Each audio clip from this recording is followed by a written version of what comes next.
गांव में एक गरीब किसान रघुवीर रहता था। उसके परिवार में उसकी पत्नी सीता, 2 बच्चे गौरी और अमर थे। रघुवीर के पास जमीन तो थी, लेकिन साधन ना के बराबर थे। कुछ समय पहले उसके पास एक बैल था जो उसने अपनी गरीबी के कारण बेच दिया। परिवार की हालत बहुत ही दयनीय स्थिति में थी। मेरी बात मानते क्यों नहीं हो? जमींदार के यहाँ से कितनी बार बुलावा आ चुका है। क्या फर्क पड़ जाएगा अगर मैं बाहर जाकर झाड़ू पोछा और बर्तन मांज दूं? कम से कम महीने का राशन पानी का तो जुगाड़ हो ही जाएगा ना। ऐसी बातें मत किया कर गौरी की माँ। तेरी बातें मेरे दिल को तीर की तरह छल्ली कर देती हैं। मेरे लिए मर मिटने जैसा हो जाता है। मेरी जोरू किसी और के घर जाकर काम करे, ना ना ना, मेरे से ना देखा जाएगा। मैं तो गांव में अपना मुंह भी नहीं दिखा पाऊंगा। इतना क्यों सोच रहे हो? मैं क्या अपने लिए ये सब सोच रही हूँ?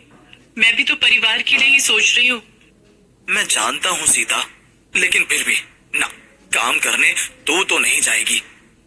रघुवीर दिन रात इसी चिंता में घुलता जा रहा था कि वो बच्चों को ढंग का खाना तक नहीं दे पा रहा था। बच्चों के तन पर जो कपड़े थे उनमें भी पता नहीं कितने टुकड़े और कपड़ों के जोड़कर काम चल रहा था। वो जब भी किसी से मदद मांगने जाता कि उसको हल दे दो या उसके खेतों में ट्रैक्टर चला दो, तो लोग उससे इस काम के लिए पैसे मांगते, जो कि उसके पास बिल्कुल भी नहीं थे।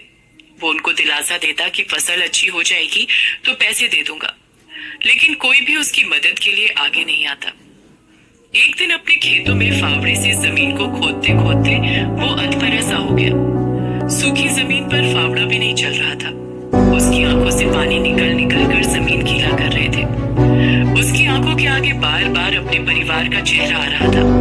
इस समय वो अपने आप को इतना लाचार और निसहाय महसूस कर रहा था, और गांव का जमींदार गिद्ध की तरह उसकी जमीन पर आंखें गड़ाए बैठा था कि कब वो उससे मदद मांगने आए और वो उसकी जमीन हथिया ले।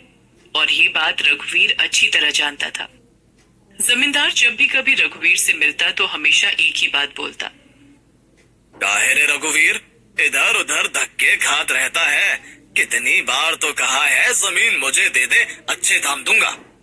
आप बड़े लोग हो, जानता हूँ जमीन के अच्छे दाम दे दोगे, लेकिन फिर उसके बाद मैं क्या करूँगा? पैसा तो एक न एक समय खत्म हो ही जाएगा। अगर मेरी मदद करनी है तो आप अपनी ट्यूबवेल का पानी क्यों नहीं दे देते? फोकट में पानी नहीं मिलता। 1000 रुपए दे दे, मैं 2 दिन पानी चलवा दूंगा। जाओ जमींदार साहब जाओ, 1000 रुपए में 2 ही दिन पानी चलेगा। यानी कि हर बारी जब भी मैं पानी अपने खेतों में चलवाऊंगा तो 1000 रुपए दूंगा। अगर इतना ही अमीर होता तो अपनी ट्यूबवेल ना लगवा लेता। फिर जमींदार और रघुवीर अपने अपने रास्ते चले जाते हैं। अगले दिन पिछले हफ्ते थोड़ा सा ही गेहूं पड़ा था जो मैंने पिसवा लिया। बस आज ही का आटा बचा है। मुझे समझ नहीं आ रहा है कि मैं बच्चों को क्या खिलाऊंगी। तू अभी का तो खाना बना, शाम तक मैं देखता हूँ कहीं दिहाड़ी